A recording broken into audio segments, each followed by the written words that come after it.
Hello, YouTube! I am Pinstar, and this is Dota Underlords Quick Tip. So, today we are going to dive a little bit deeper into the underlying strategy of this title. And today we are going to cover your first 10 rounds, because there's a little bit of a give and take to the first 10 rounds that can kind of give you a good foundation or not, depending on how you swing it. And ultimately can help you decide how to build your teams. So let us dive into it, and again, since I like to yap, I'm going to do it against the hardest bots here instead of a live game, because I don't like the timer. Still getting used to that thing. So, your round one pick, there's a couple different ways this can go, and actually I'm glad I got a setup like this. First off, if there's a couple of choices to make. One, obviously, is who are you going to buy? It really doesn't matter at this stage of the game. No matter who you pick, you're going to get them, no matter what.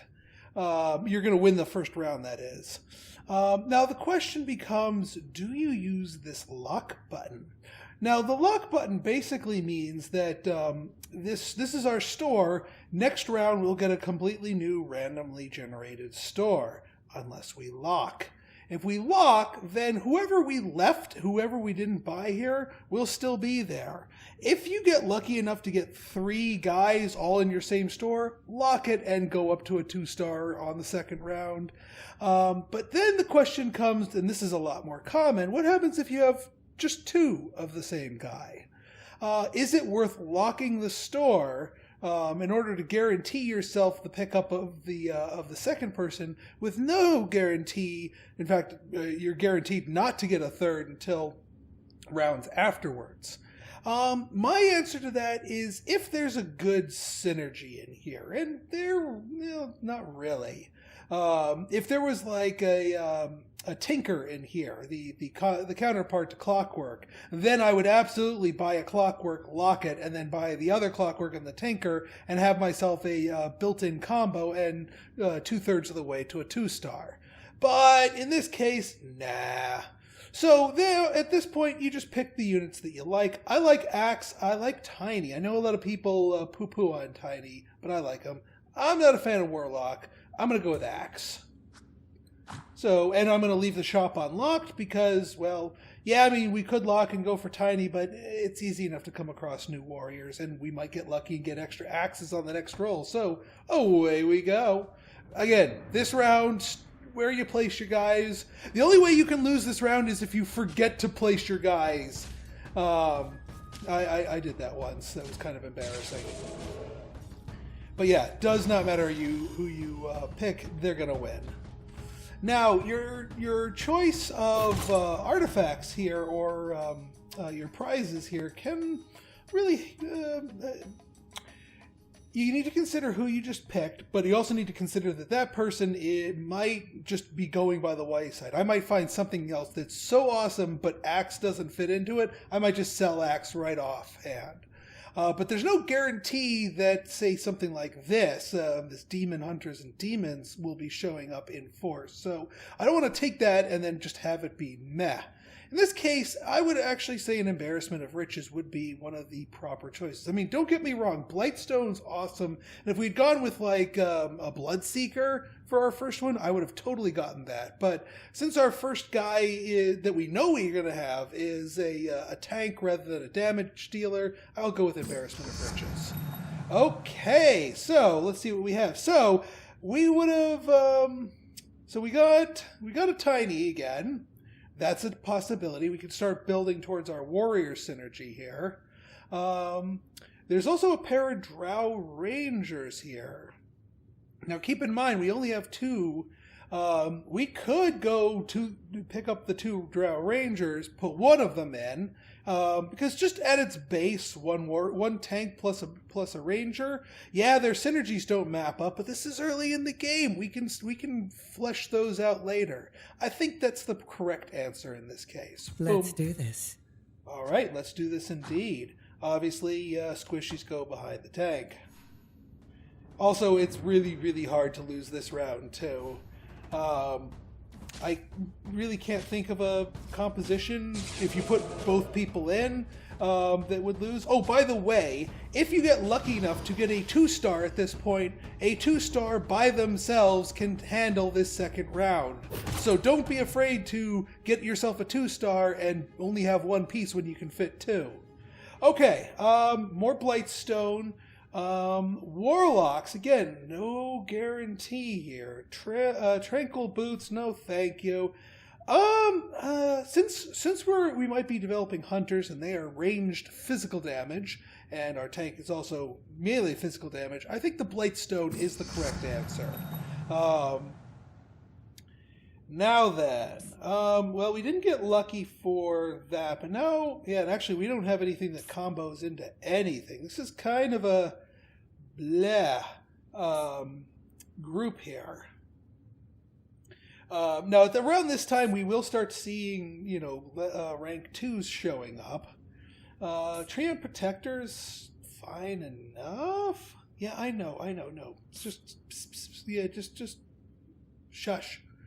I'm talking. Treant Protector's okay, but again, it doesn't really bleed into other things. One thing you may want to consider is future hooks. For example, the Bat Rider might hook into other trolls, but the other trolls, which are Warlock and Shaman, don't really mix with what we've got right now. The Clockworks also don't really mix that well. Assassins don't really mix that well. This is just a really, really awful round 3 hand here. I might just pick the Treant Protector, because I might just liquidate everything and we might get lucky with an early level 2 Druids. We'll go for it.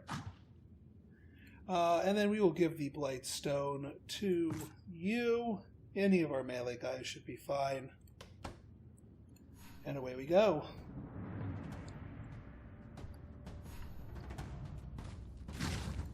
Now, one other thing we could do is, I'm going to actually grab the Bat Rider here. You want to actually grab as many units as you can in the early rounds, because you never know, like maybe next round we'll get 2 Bat Riders. So grab things that you generally like. They might act as hooks for other things. Say now we have Coordinated Assault, and we know we have at least 1 troll, and there may be more. I'm actually willing to go for that. I'm glad we got him. Pudge, and yeah, I think actually this works out really well. Pudge is a prime grab here, because that completes our first tier Heartless, puts us 2/3 of the way to the Warrior tier here. I mean, we could go nuts here and try and go for Timbersaw Tinker here. It would involve selling a bunch of people. We could still do that. Again, we want to hook into... So I don't think our trio is going to work that well, but we can grab these guys. And again, if we get more of the same and we get a bunch of level 2s out of the deal, great. If not, that's okay. We can just sell them back again. This game is good and flexible like that. We're going to keep the troll just in case. But yeah, these 3 should be pretty good for themselves. All right, first live opponent. Win or lose these first few rounds, it really doesn't matter. It really, really doesn't matter.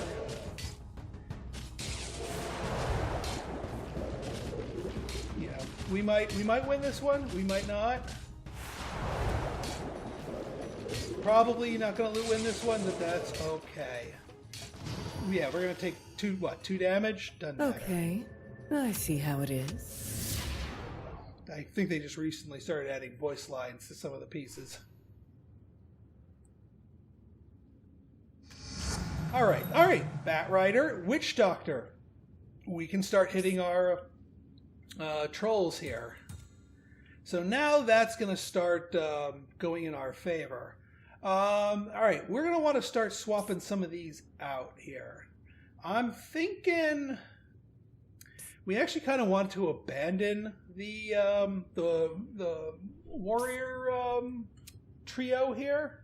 I think what we might do, because we're going to actually want to go knights since we have our bat rider here, but we don't have enough stuff to actually legit go knights. We could use these guys just more as a wall. We could swap out.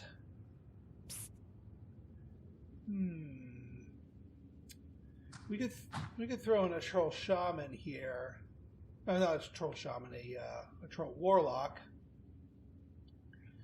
And oh, what the hey? We'll put in the bat rider here. We get the troll synergy going. Yeah, that breaks that synergy. But again, since we're dealing with all level 1 pieces here, all 1-star pieces, that's fine.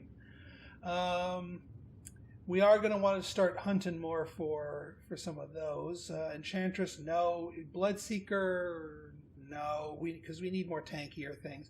I'm going to pick up the Tiny. Just in case we get sort of an elemental bent to it, but I doubt I'll use him. But again, at this point, we don't have quite enough gold to start earning interest, so it's okay to keep all your gold tied up in potential units, even if you ultimately just liquidate them.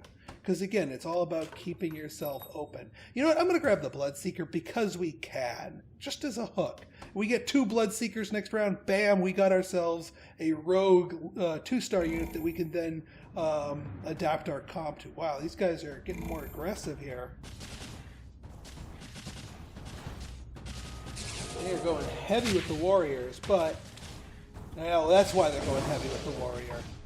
All right, there goes our. We have a little crowd control here. Might be enough. No, it should be enough actually. Even with their warriors live for 2 seconds buff.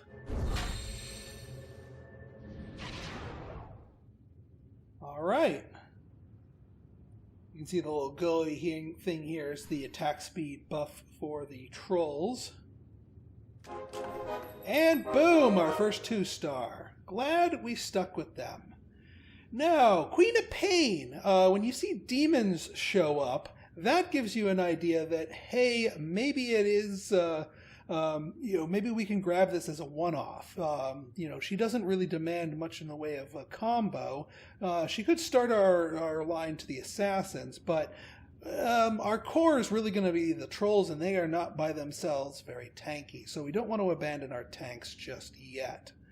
The other question is, do we want to hit that button to get ourselves our next piece? If we were already win streaking, maybe, but otherwise, now it's time to start liquidating and deciding what units are we going to actually use in the long term. I'm going to get rid of all these tinkers because yeah, that's not the direction we're going. I'll keep the Tiny just in case.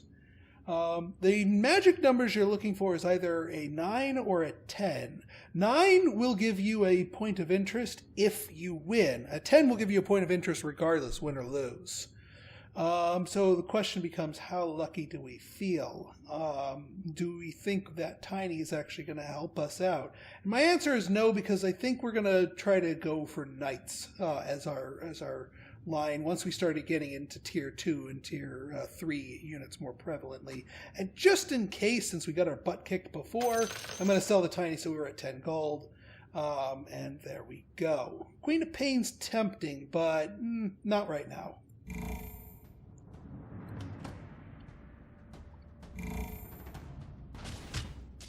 Alright, see, they got a tier 3 already here. This may be tricky. That crowd control is huge. The Troll Warlock is probably one of my favorite early game units. They're really, really strong. And their bonuses both combo into things I love. I love the Troll bonus and I love the Warlock bonus. So they're just good all around, in my opinion. All right, we kept around our Bloodseeker, and we only have 17. We can't get up to that, so there's no reason not to spend down. The question becomes, do we actually pop it for an extra point, or spend it to just buy ourselves more hooks, as it were?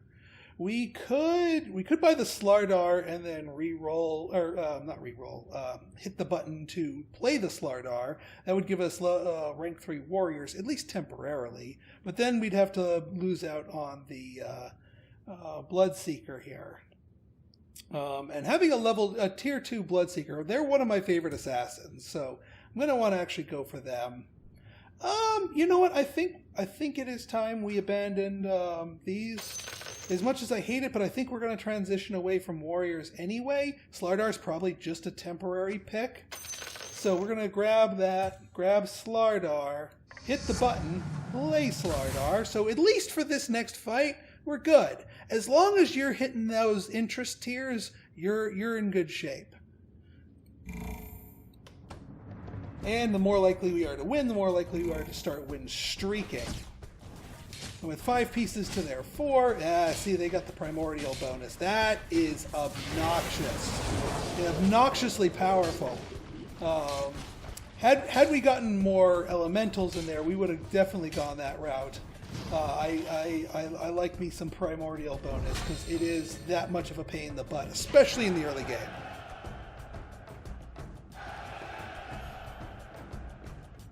Okay, 8 total gold.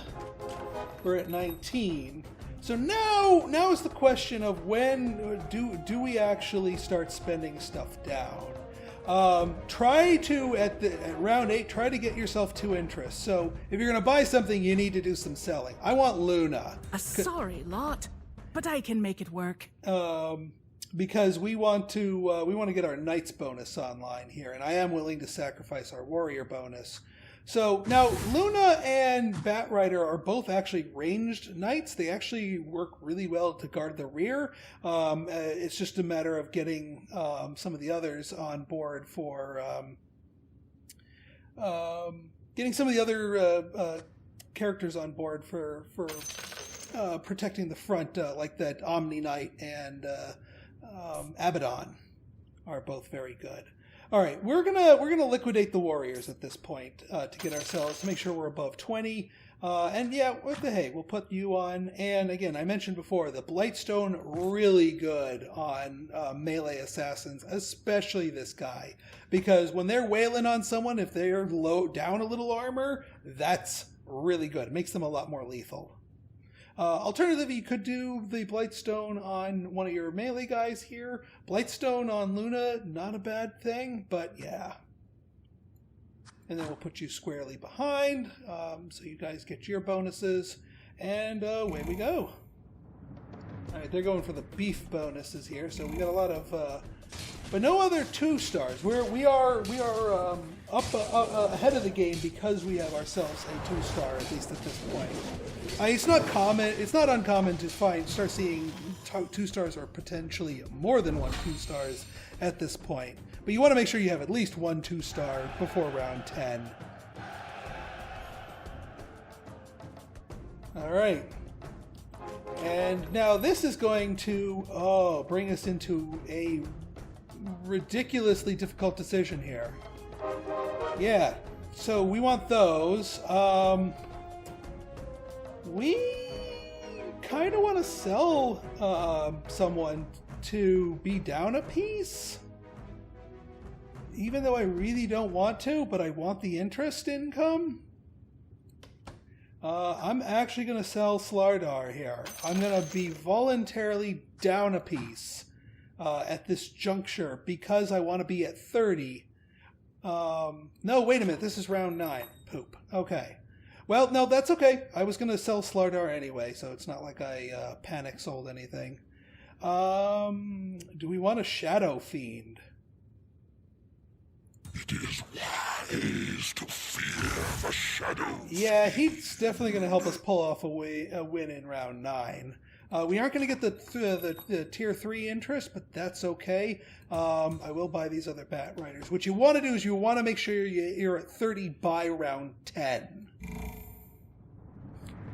All right, so yeah, they got a tier 2 assassin and a tier 2 melee.